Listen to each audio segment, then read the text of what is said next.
오늘은 향수병에 걸린 한 사람의 이야기를 여러분들과 좀 나누어 보려고 합니다. 저희 교회 저 뒤쪽에 필리핀에서 온 이주 노동자들, 근로자들이 있습니다. 비록 영어로 통역하는 예배를 드리고 있지만 저분들이 가지고 있는 향수, 고향에 대한 마음은 우리가 일반적으로 느끼는 것과는 아주 많은 차이가 있을 겁니다. 실제적이고 그리고 훨씬 더 간절함을 기반으로 하고 있습니다. 저도 13년간의 해외 생활을 해왔기 때문에 고향에 대한 향수 그리고 가족들에 대한 그리움은 굉장히 많이 절실하게 느껴본 경험이 있습니다. 이 향수병을 영어로는 우리가 homesick라고 하는 표현을 사용합니다. 집이라고 하는 home과 sick, 어떤 병, 어떤 고통, 아픔을 말하는 이 단어가 두 개가 결합한 겁니다. 집에 대해서, 집 때문에 우리가 느끼는 마음의 어떤 절절함이나 아픔 같은 것을 말한다고 할 수 있습니다. 캠브리지 영어 사전에는 homesick라고 하는 표현을 제가 영어로는 말씀드리지 않지만 오랫동안 집에서 떠나 있는 어떤 사람이 그것을 이유로 생기는 마음의 괴로움이라고 하는 표현으로 해석하고 있습니다. 어찌됐든 향수병 혹은 홈시크, 이거는요 우리의 기억만으로 또 기억 속에 떠오르는 어떤 이미지만으로 오늘 우리가 처한 현실에 가지고 있는 어려움과 고통에 대한 어떤 반작용을 가능하게 하고 그것을 생각함으로 오늘을 살아가는 우리에게 굉장히 많은 위로와 또 치유를 경험하게 하는 효과가 있습니다. 저는 바쁘게 그래서 그렇지만 선교사 사역을 할 때 저희 가족들이 홈시크 이걸 느끼는 경우들은 훨씬 더 많았습니다. 진짜 힘들었던 순간은 뭐냐면요, 한국에 있는 가족들이랑 통화하고 난 이후입니다. 그러니까 향수를 좀 불러일으키려고 이거저거 우리 가족들이 모였다. 꼭 명절 때 되면 가족들 다 보여주면서 홀로 외롭게 떨어져 있는 저희들의 이 향수병을 자극을 하는 거예요. 그러고 나면, 통화를 끝내고 나면 아유 좋겠다, 그죠? 그런 생각을 가지고 있습니다. 지난주 주일날은 제가 장례식장을, 우리 선교사님 장모님이 돌아가셔서 어머님이 돌아가셔서 장례식장을 갔다가 왔더니 우리 바나바 필리핀 우리 젊은이들, 청년들이 생일 파티를 이제 지하에서 하고 있는 거예요. 그래도 저희는 지하 마음껏 쓰게 하지 않습니까? 보면 거기에서 필리핀 음식들을 막 만들어 놓고 그 다음에 이제 거기서 생일 파티를 즐기면서 한 30-40명이 모여가지고 막 즐겁게 디너 파티를 하고 있습니다. 저는 항상 초대를 받습니다. 제가 제일 좋아하는 음식은 시식이라고 하는 필리핀 음식이 있습니다. 막 다진 고기 그걸 가지고요, 뭔가 야채랑 섞어가지고 우리 만두 그 안에 있는, 그렇죠, 속에 있는 것과 같은 그런 건데 그거 참 향기롭고 맛이 좋습니다. 저를 위해서 준비했는데 제가 장례식장에서 이른 저녁을 먹고 와서 못 먹겠다고 하니까 그거 저한테 막 싸가지고 목사님 가져가세요 하고 주더라고요. 지금 뒤에서 웃고 있는데 제 취향을 잘 아는 거죠. 이 홈이라고 하는 것, 집이라고 하는 것은 우리가 단순히 어떤 장소나 아니면 공간의 의미도 같지만 사실은 더 깊은 의미로 보면 우리의 머릿속에, 뇌리 속에 있는 어떤 따뜻함, 그리고 내가 느낄 수 있는 안락함, 내가 받은 사랑, 내 안에 있었던 어떤 행복한 기억, 이런 것들을 다 포괄하고 있습니다.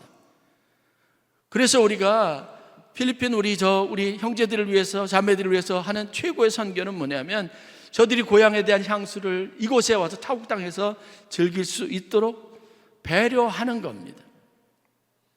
아침에 새벽기도 시간까지 보면 그 음식 냄새가 이제 교회 전체에 퍼져 있어요. 근데 저는 만족감이 있습니다. 행복함이 있습니다. 왜냐하면 아무의 간섭도 받지 않고 오늘 우리들끼리 우리의 언어로 함께 교제하고 나눌 수 있는, 우리의 고향 음식들을 함께 나누면서 마음껏 농담하고 즐길 수 있는, 게임도 하고 즐길 수 있는 그러한 곳이 있으니까요.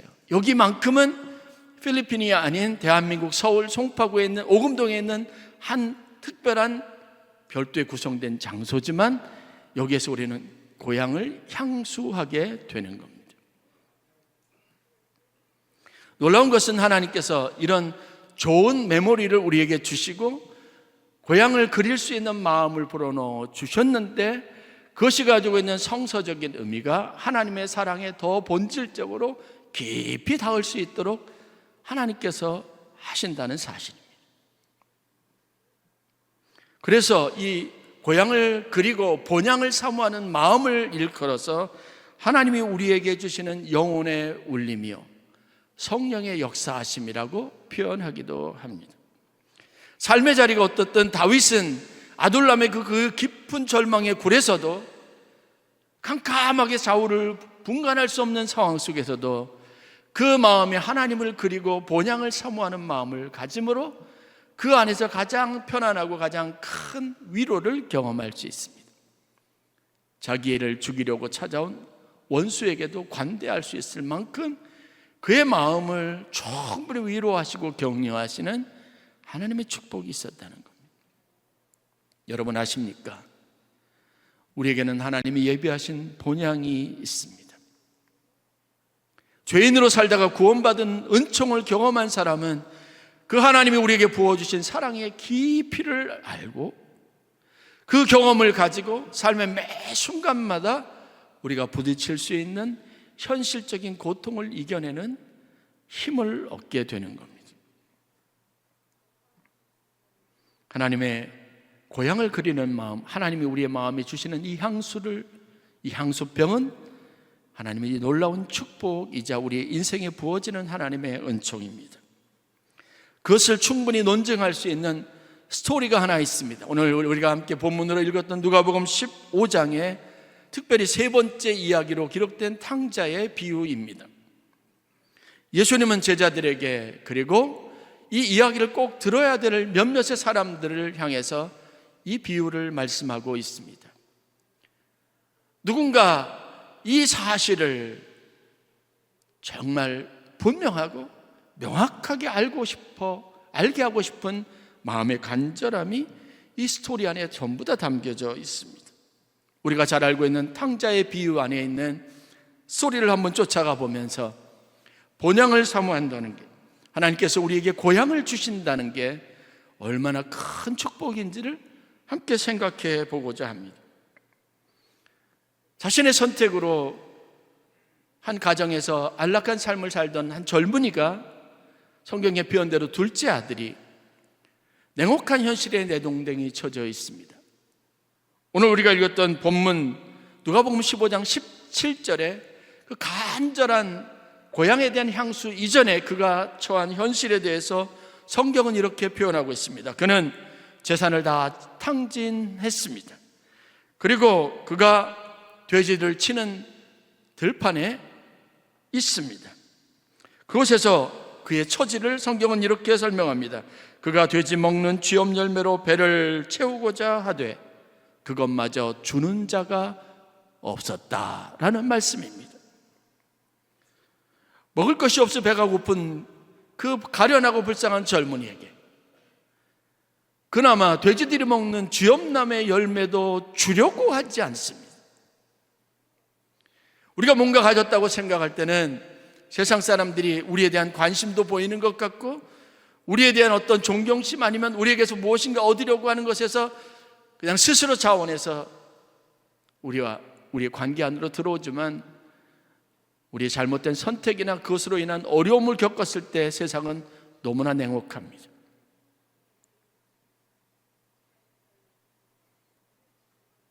그게 이 지금 젊은이가 겪고 있는 현실적인 고통이고 그래서 더 깊은 좌절과 소외감을 느끼고 있습니다. 세상에 살아가는 사람들이 느끼는 이런 보편적인 삶의 고통이 여러분 이 젊은이의 고통일 수만 없습니다. 오늘 우리가 살아가는 세상이 이와 동일합니다. 내가 무엇인가 가졌다고 생각할 때 많은 사람들이 나의 친구가 되기도 하고 의도적으로 나에게 찾아와서 나와 시간을 내는 것을 좋아합니다. 그러나 그렇지 못한 상황이 오면 냉철하게 외면해버리는 세상의 현실 속에 우리가 살고 있습니다. 아무도 우리의 삶에 관심이 없는 고독한 현장에서 우리가 교회를 생각해 봅니다. 교회는 과연 어떤 곳인가? 교회에 나오고 찾아오는 사람들은 어떤 기대를 가지고 이 교회를 찾아왔는가라는 겁니다. 저는 교회는 세상에서 고독하고 외로운 사람들에게 유일한 안식처가 되는 곳이어야 한다는 성경의 분명한 가르침을 생각합니다. 냉혹한 세상에서 고통스러워하는 많은 사람들에게 마음속에 첫 번째로 떠오르는 것, 내가 갈 수 있는 것, 이런 나를 받아줄 수 있는 것, 이런 나의 형편과 처지와 나의 삶에 관심을 줄 수 있는 것이 교회가 되어야 한다는 겁니다. 그게 지금 오늘 이 젊은이가 절망적인 상황에서 떠올리고 있는 고향, 그리고 자기가 돌아갈 아버지 집에 대한 회상입니다. 고독한 여러분의 삶에 교회가 줄 수 있는 희망이 있어야 합니다. 여러분을 더 큰 좌절로 내모는 것이 아니라 여러분들에게 상처난 가슴을 품어주고 내 사정과 형편을 헤아리고 아주 작은 것이지만 따뜻한 말로 위로를 건네줄 수 있는 것. 그래서 하나님의 교회로 사람들의 발걸음을 이끌 수 있는 흡입력을 하나님의 교회가 가져야 한다는 것. 과연 우리 교회가 그런 교회가 될 수 있는지를 되돌아봐야 합니다. 반드시 그래야 되는 가장 중요한 이유가 오늘 우리가 읽었던 본문 17절에 이렇게 기록이 되어져 있습니다. 아무도 자신에게 관심이 없고 자신이 굶주림에 대해서 작은 배려도 하지 않는, 심지어는 돼지들이 먹는 쥐엄나무 열매조차 허락하지 않고 냉홀차게 그것마저도 빼앗아 버리는 차디찬 세상에서 이 젊은이는 자기의 아버지의 집을 떠올리고 있습니다. 이에 스스로 돌이켜 이르되 내 아버지 집에는 양식이 풍족한 품꾼이 얼마나 많은가. 나는 여기서 주려 죽는구나. 이 젊은이가 생각한 것은 아들이 아닙니다. 과거에 자기가 살았을 때 아들로서 받았던 어떤 권리나 아니면 혜택에 대한 것이 아닙니다. 아버지, 그 품 안에서 자신이 평생을 자라왔습니다. 지금은 독립되어 있지만 떨어져 살지만 그래서 지금 이렇게 죽도록 고생하고 있지만 이 젊은이는 지금 아버지를 회상합니다. 그 아버지의 집에서 있었던 일상적인 모든 것들을 생각합니다. 그러니까 그가 가지고 있는 양심으로 그가 펼칠 수 있는 상상의 나래 안에 그려지는 그림이 있고 이미지가 있는데 그게 뭔지 아십니까? 아버지 집에서 빌어먹는 사람들, 일용 근로자와 같이 노동의 대가를 지불 받고 사는 사람들, 그들에게 아버지는 비록 품꾼이고 일꾼이지만 언제나 넉넉했습니다. 그들에 대한 따뜻한 배려를 아끼지 않았다는 사실들을 떠올리는 겁니다. 그런데 여러분, 그것이 이 젊은이에게 있어서 터닝 포인트가 되었다는 건 우리가 부인할 수 없는 사실입니다. 어떤 순간에 와도 우리가 아무리 고통스럽고 괴롭고 힘들고 외롭다 하더라도 우리가 생각할 수 있는 기억 속에 떠올릴 수 있는 과거의 아름다움, 하나님이 우리에게 품어주셨던 은혜의 풍성함이 여러분의 기억과 뇌리 속에 있다면 그것은 축복인 줄 믿으시길 간절히 축원합니다. 세상의 냉혹한 현실에 아무리 여러분들 가운데 있어도 여러분의 머릿속에 마음속에 떠올릴 수 있는 아버지의 품이 있다면 그 아버지의 사랑이 우리에게 얼마나 넉넉한 의미를 가지고 있는지를 생각할 수 있다면 그럼 그것은 축복입니다. 여러분이 힘들면 그 힘든 삶의 현장에 저를 초청하시기를 바랍니다. 4월달, 5월달 대신방을 하려고 합니다. 냉엄하고 고통스럽고 힘든 삶의 현장에 여러분 주님을 초청하세요. 여러분이 느끼는 것이 다가 아닙니다. 여러분의 삶을 둘러싼 더 큰 하나님의 사랑이 있습니다. 그 아버지의 사랑은 우리가 생각하고 미처 예기치 못했던 엄청난 은혜와 풍성한 사랑을 포함하고 있습니다. 그래서 여러분들이 힘든 현실에서 가끔씩 듣는 하나님의 위로의 말씀이, 하나님에 대한 성경의 선포가, 그 외침이 우리의 마음을 부요하게 하는 겁니다. 삶의 고통의 끝에서 투병하며 인생의 마지막 길을 가고 있는 많은 분들을 만납니다. 그들에게 전한 하나님의 따뜻한 위로가, 제가 그들에게 이것이 당신을 향한 하나님의 놀라운 계획입니다고 선포하는, 우리를 품어주실 하나님의 그 천국의, 그리고 영원 구원에 대한, 부활에 대한 산소망이 우리의 심령과 마음을 어떻게 변화시켜 주는지 우리가 수도 없이 많이 경험해 보았습니다. 여러분, 어떤 냉혹한 현실 가운데 있더라도 우리를 자극하는 향수가 있습니다. 바로 아버지의 품입니다. 그 아버지는 넉넉한 사랑을 가지고 계십니다.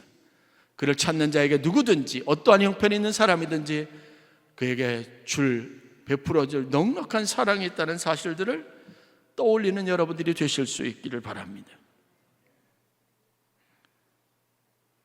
마찬가지로 여러분, 우리가 하나님의 교회를 찾아오는 사람들을 냉대하지 마십시오. 따뜻한 위로를 전하는 일에 우선적인 관심을 가져야 합니다. 우리가 사순절을 보내면서 금식을 할 겁니다. 어린아이부터 어른들까지 금식할 겁니다. 이 금식은 소외되는 사람들에게 전해질 겁니다. 내 삶에 내가 가지고 있는 축복과 그 풍족한 은혜와 내가 받은 사랑의 한 부분을 다른 사람들과 나눌 수 있는 기회를 가질 수 있어야 합니다. 최소한 이 오금동 지역의 사회에 사는 사람들이 하나님의 교회에서 흘러나오는 사랑과 따뜻한 위로를 공급받을 수 있도록 해야 합니다. 그것이 우리가 이곳에 세워진 교회와 성도로서, 하나님의 백성으로 그 사랑을 먼저 받은 자로서 우리가 가져야 될 사명이기도 합니다.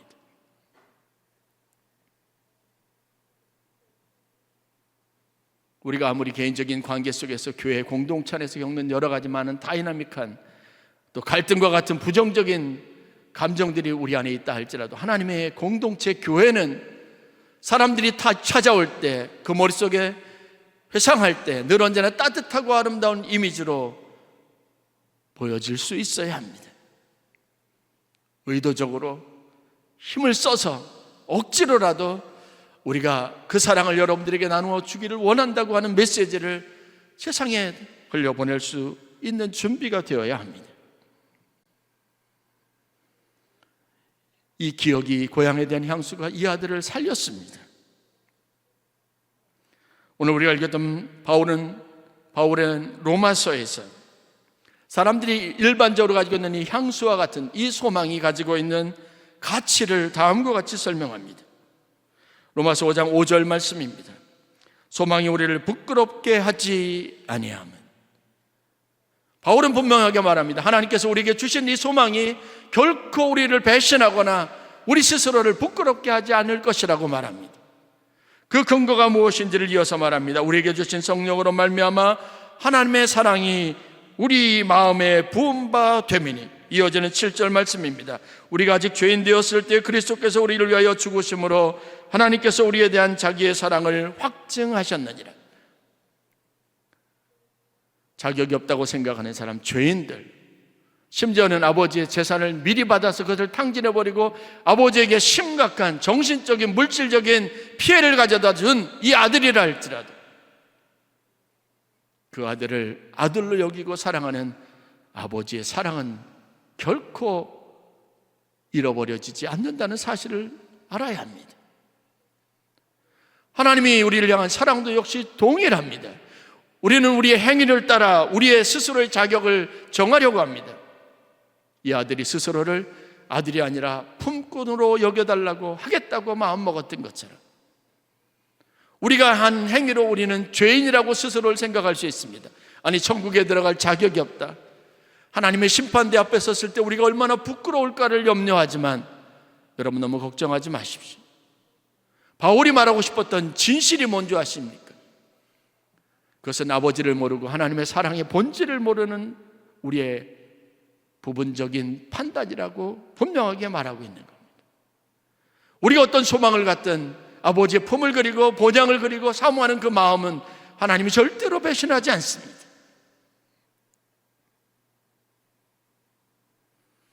그 하나님의 사랑이 우리가 품은 이 소망을, 그 거룩한 본향을 사모하는 마음에 결코 배신하지 않을 것이라고 약속하고 있습니다.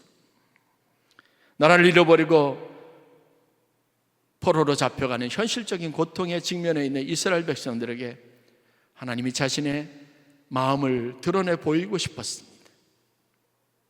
그래서 한 선지자를 세웠습니다. 그 선지자가 바로 이사야 선지자입니다. 이사야 선지자는 하나님의 부르심을 받고 고통과 절망의 한가운데에서 가족과 가족이 헤어지고 나라를 빼앗기고 자신들이 소유하던 토지가 전부 압류되어지는 절박스러운 상황 가운데 하나님을 원망할 수밖에 없는 이들, 하나님을 배신하고 하나님을 예배하지 않는 그 대가로 자신들이 이런 처참한 형벌을 받는다고, 심판을 받는다고 생각하고 있는 백성들에게 하나님이 이사야 선지자를 통해서 다음에 말씀을 전하게 하셨습니다. 그 말씀은 우리가 너무나 잘 아는 메시아의 오심에 관한 예언입니다. 이사야서 55장 1절부터 3절 말씀입니다. 오호라, 너희 모든 목마른 자들아 물로 나오라. 돈 없는 자도 오라.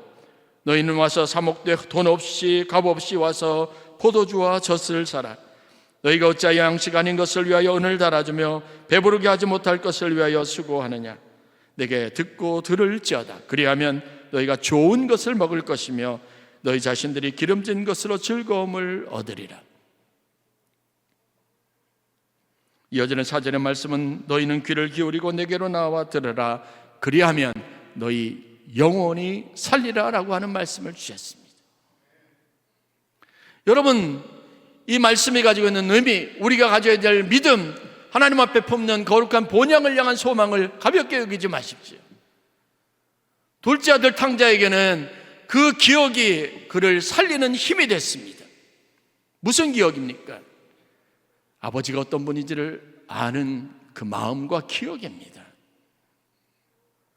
그 아버지는 언제나 넉넉했습니다. 자신의 성장 과정에서 그 아버지가 보여준 인내를 기억한 겁니다. 여러분, 우리 삶의 형편이 어떠든 하나님의 사랑은 조금도 줄어들지 않습니다. 내가 하는 행위와 관계없이 나를 향한 하나님의 사랑은 변함없습니다.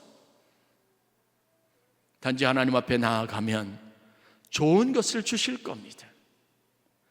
우리의 마음을 즐겁게 하실 겁니다. 풍족하게 하실 겁니다. 이것이 복음이고 진리입니다. 우리가 알고 있는 하나님의 아버지는 세상 사람들이 어떻게 말하든, 우리가 어떤 생각하든 변함없는 분명한 한 가지 특징을 가지고 있습니다. 우리는 그것을 가지고 하나님이라고 말하고 하나님의 사랑이라고 표현할 수 있습니다. 죄인도 원수도 어떤 흉악무도한 범죄자라도 그 앞에 나오기만 하면 용서해 주신다는 사실입니다. 그에게 나오는 자는 누구든지 예외 없이 가장 좋은 것으로 먹이고 기름진 것으로 윤택하게 하시고 그 마음에 즐거움을 얻게 하실 것이라는 사실입니다. 그게 우리가 생각해야 될 아버지, 우리가 돌아가고 싶은 아버지가 계신 하나님의 나라인 것을 다시 한번 마음에 깊이 새기는 귀한 은혜가 있기를 바랍니다. 오늘 말씀을 결론 지으면서 이제 우리는 가장 중요한 진실에 다가갈 수 있어야 합니다. 탕자의 비유를 통해서 하나님이 우리에게 주시고 싶은 메시지, 하나님의 사랑에 관련된 진실이 우리가 읽은 이 짧은 구절 안에 담겨져 있습니다. 그렇게 어렵게 용기를 내었던 이 탕자가 경험한 것이 여러분 무엇인지 아십니까? 그에게 일어난 일이 무엇인지 성경이 다음에 3가지로 설명하고 있습니다. 그는 생각하지 못했던 엄청난 환대를 받은 겁니다. 그 환대는 첫 번째, 기대하지 못했던 것이었습니다. 탕자는 자기 집이 어느 곳에 있고 어떤 위치며 어느 만큼 어느 정도 가야 그 집에 다다를 수 있는지 알았습니다. 그런데 생각하지 못한 일을 경험합니다. 아버지 집이 먼데 이미 거기에 나와서 마치 자기를 오랫동안 기다렸다는 듯이 자신을 보고 달려나오는, 이것도 저것도 묻지 않고 그를 껴안아 품어주시는 아버지를 경험할 수 있었던 겁니다. 여러분 아십니까? 우리는 우리가 지은 죄를 주목하지만 하나님은 우리에게 필요한 사랑을 주시기를 원하시는 분입니다. 우리가 현실에서 매일같이 실패하면서 경험하게 되는 것이 바로 이겁니다. 우리는 오늘 우리가 무엇을 했으며 하나님 앞에 우리는 어떤 죄인인지를 생각하지만 우리의 부족한 헌신, 충성하지 못한 문제에 주목하지만 하나님은 늘 언제나 우리를 안아주시길 원하시고 우리를 위로하시길 원하신다는 걸 알아야 합니다. 여러분들이 무엇을 생각하든 하나님이 우리를 위해서 부어주시는 것은 상상을 초월하고 예측을 넘어서는 위대한 사랑인 걸 믿으시기를 주의 이름으로 간절히 축원합니다. 두 번째, 오늘 본문에서 우리가 생각할 수 있는 환대, 그분으로부터 받은 사랑의 본질은 이겁니다. 이 아들은 품꾼이 되기를 원했지만 아버지는 처음처럼 아들로 그를 받아주었다는 사실입니다. 여러분들은 아시지 않습니까? 누추한 옷을 입고 아버지에게 갔을 때 아버지가 그 아들을 데리고 가서 처음으로 한 일이 무엇인 줄 아십니까? 세상에 실패한 사람의 누추하고 초라한 행색을 가장 화려하고 아름다운, 그리고 그런 사랑을 받아 마땅한 자격 있는 아들의 외모로 바꾸어 주셨습니다. 그래서 그 아들에게 가장 좋은 옷을 입혀주라고 했습니다. 그의 손가락에 금 가락지를 끼워 주셨습니다. 하나님은 한 번도 우리를 당신의 사랑하는 자녀라고 하는 이 범주 안에서, 그리고 이 생각 안에서, 이 관계 안에서 끊어버리신 적이 없습니다. 하나님은 여러분들을 언제 어느새 어떤 순간에라도 아들로 대우하시고 하나님이 가장 사랑하는 아들로 대우하신다는 이 사실을 믿으시길 주의 이름으로 간절히 축원합니다. 여러분 행위나 하나님 앞에 내가 무엇이 되어야 되겠다고 하는 여러분의 결단은 아무 소용이 없습니다. 이미 하나님에게 여러분은 세상에서 가장 소중한 존재입니다.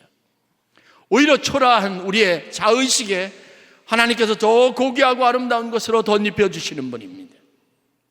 마지막 세 번째 충격적인 장면을 우리가 보게 됩니다. 그렇게 좋은 옷을 입혀주시고 가락지를 끼운 다음에 아버지가 한 일이 무엇인 줄 아십니까? 잔치를 베풀어 주셨습니다. 누구를 초청했습니까? 주위에 그를 잘 아는 사람들을 전부 다 초청했습니다. 여러분, 죄인은 우리의 부끄러운, 그래서 누구에게도 자랑할 수 없는 우리의 이 상처받은 자존심에 하나님이 최고의 프라우드한 마음을 심어주신 겁니다. 사람들이 자기의 실패를, 자신의 선택을, 그것 때문에 아버지가 어떤 고생을 했는지를 기억할 겁니다. 그것 때문에 손가락질 할 겁니다. 아마 그것 때문에 아버지보다도 사람들의 손가락질이 훨씬 더 두려워서 아들이 아니라 품꾼이기를 생각했던 것 같습니다. 그런데 아버지는 그 아들에게 손가락질할 사람들을 전혀 의식하지 않았습니다. 오히려 보아라, 이가 내가 사랑하는 아들이다, 내 아들이다, 그 사실을 더 확실하게 증명해 보이고 싶었습니다. 내가 이 아들을 어떻게 생각하는지, 이 아들이 내게 돌아온 것이 얼마나 큰 즐거움인지 여러분 아십니까? 그 마음을 사람들과 함께 나누기를 원하셔서 큰 잔치를 베풀어 주셨습니다. 여러분 아십니까? 그게 우리의 인생에, 우리가 마음의 결단을 하고 하나님 앞에 돌아갈 때, 우리의 발걸음이 본향을 향하여져 있을 때 우리가 경험하고 만나게 될 충격적이고 놀랍고 예측할 수 없는 하나님의 사랑의 본질이라는 것. 저는 여러분들을 하나님이 핏값으로 사신 하나님의 자녀로 대우하고 싶습니다. 여러분들이 제게 어떤 관계 속에서 어떤 모습으로 비치든 그것은 중요하지 않습니다. 그건 진실이 아니기 때문에 그렇습니다. 여러분, 성도들 간에 서로를 대할 때 이런 하나님이 핏값으로 사신 성도로 대하실 수 있기를 주의 이름으로 간절히 축원합니다. 여러분들이 함부로 대할 수 있는 사람들이 아닙니다. 자신의 모든 것을 다 내어서 죽기까지 사랑했던 세상에 단 하나 존재하는 독자와 같은 소중하고 그리고 중요한 존재들입니다. 여러분들이 하나님 앞에 갈 때 하나님이 그 마음으로 여러분들을 다 안아주실 겁니다. 우리의 마음과 품속에 그려야 될 고향은 바로 그런 특징들을 가지고 있습니다. 말씀을 마치겠습니다. 저는 이것이 우리가 하나님 아버지로부터 받은 사랑이라고 믿습니다. 그리고 그것은 분명한 성경의 증언입니다. 그리고 우리가 하나님 앞에 나아갈 때 예비된 그리고 받을 사랑입니다. 인생의 우여곡절이나 실패, 실수는 누구나 경험할 수 있습니다. 넘어질 수도 있습니다. 그러나 하나님의 이런 사랑만큼은 의심하지 마십시오. 이 사실을 잊지 마십시오. 이 사실을 알고 싶어서 하나님께서 우리에게 이야기 보따리를 풀어놓으신 것이 탕자의 비유의 핵심입니다. 이 믿음과 마음으로 저도 여러분들도 그렇게 아버지의 품을 그리워하다가 마침내 그곳에 서게 될 것입니다. 그곳에서 저와 여러분들이 하나님이 베푸신 잔치 자리에서 영원한 즐거움을 함께 누리는 기쁨을 가지실 수 있기를, 그 소망이 여러분들을 부끄럽게 하지 않을 만큼 충분한 하나님의 능력이 됨을 믿는 믿음으로 담대하게 세상을 향하여 나아가는 성도들이 되실 수 있기를 간절히 축원합니다. 기도하겠습니다.